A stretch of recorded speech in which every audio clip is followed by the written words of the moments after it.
মারুতি 800 মডেলের একটি গাড়ি। গাড়িটা ব্যাংকের সম্পত্তি। গাড়িটি যার ছিল সে ব্যাংকের লোন পরিশোধ করতে পারে না।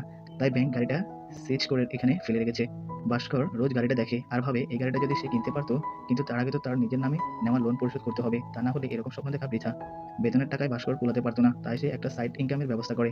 ব্যাংকে আসা কাস্টমারদের সে ফর্ম পূরণ করে দেয়। আর এভাবেই এক্সট্রা কিছু টাকা ইনকাম হতো। তো কাজ শেষ করে বাড়ি ফেরার সময় কলোনির ভেতর দিয়ে যাওয়ার সময় অনেক মানুষ তার দিকে বিরক্তির দৃষ্টিতে তাকাতো। কারণ তারা সবাই ভাস্করের কাছে টাকা পায়। ভাস্কর অবশ্য তাদের আজ দেবো কাল দেবো বলে দাবিয়ে রাখতো। এতগুলো চোখ ফাঁকি দিয়ে অবশেষে বাড়িতে আসলো। ভাস্করের বাড়িতে আছে তার বাবা প্রহ্লাদ কুমার। তিনি একসময় চার্টার্ড অ্যাকাউন্টেন্ট ছিলেন। রিটায়ারমেন্টের পরে বন্ধুর সাথে ব্যবসা শুরু করেন, কিন্তু ওনার বন্ধু ধোঁকা দিয়ে সব টাকা মেরে দেয়।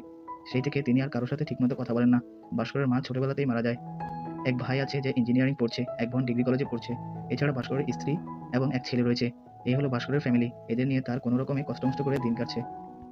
যাই হোক, আজ রাতে ভাস্করের শালার ছেলের জন্মদিন। তো এই জন্য তারা সেখানে যাওয়ার জন্য রেডি হচ্ছে।